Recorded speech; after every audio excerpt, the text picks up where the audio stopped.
नवी दिल्लीच्या JNUमध्ये सुरक्षा अभ्यासासंबंधी छत्रपती शिवाजी महाराज सेंटर सुरू करण्यात आलेलं आहे। यासाठी राज्यातून सदानंद मोरे, पांडुरंग बलकवडे आणि पराग मोडक यांची नियुक्ती करण्यात आलेली आहे। मागील 20 वर्ष सुरू असलेल्या या प्रयत्नांना आता यश आलंय। विलासराव देशमुख हे मुख्यमंत्री असताना त्यांनी 1 कोटी रुपये निधी JNUला दिला होता, मात्र तेव्हा हे अध्यासन सुरू होऊ शकलं नव्हतं।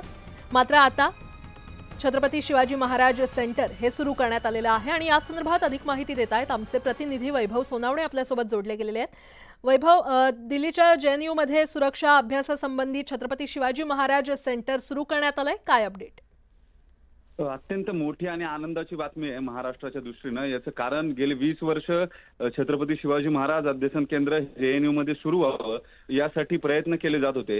तत्कालीन मुख्यमंत्री विलासराव देशमुख यांनी तशी इच्छा बोलून दाखवलेली होती आणि महत्त्वाचं म्हणजे JNUला निधी सुद्धा 1 कोटी रुपयांचा 20 वर्षापूर्वी देण्यात आलेला होता। मात्र अनेक तांत्रिक अडचणींमुळे हे अध्यासन केंद्र सुरू होऊ शकलेलं नव्हतं। आज ही आनंदाची बातमी आली आहे। JNU कडून छत्रपती शिवाजी महाराज अध्यासन जे आहे सुरक्षा आणि अभ्यासासाठीचं ते सुरू करण्यात आलेलं आहे आणि त्यासाठी समिती जी आहे ती सुद्धा जाहीर करण्यात आलेली आहे। या अध्यासन केंद्रासाठी जी समिती असणार आहे त्याच्यावर महाराष्ट्रातून सदानंद मोरे असतील, त्याचबरोबर पांडुरंग बलकवडे जे इतिहास अभ्यासक आहेत, पराग मोडक आहेत जे इतिहास अभ्यासक आहेत, त्यांची नियुक्ती जी आहे ती करण्यात आलेली आहे आणि त्याचबरोबर अध्यक्षपदी अमिताभ महातो जे आहेत त्यांची नियुक्ती करण्यात आलेली आहे। तर अरविंद येलारी आणि जगन्नाथन असे आणखी 2 सदस्य जे आहेत, एकूण 6 सदस्यांची ही समिती जी आहे ती करण्यात आलेली आहे आणि त्यानुसार या अध्यासन केंद्राचा एकूण त्याचा अभ्यासक्रम कसा असेल किंवा त्याबाबतचं धोरण कसं असेल,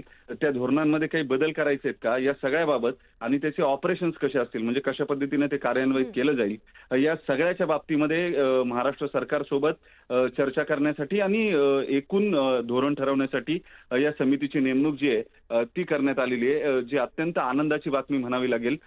अत्यंत प्रतिष्ठित असलेल्या JNU विद्यापीठामध्ये छत्रपती शिवाजी महाराजांच्या नावानं हे अध्यसन केंद्र सुरू होतं। आनंदाची बातमी। वैभव, धन्यवाद या सविस्तर माहितीसाठी।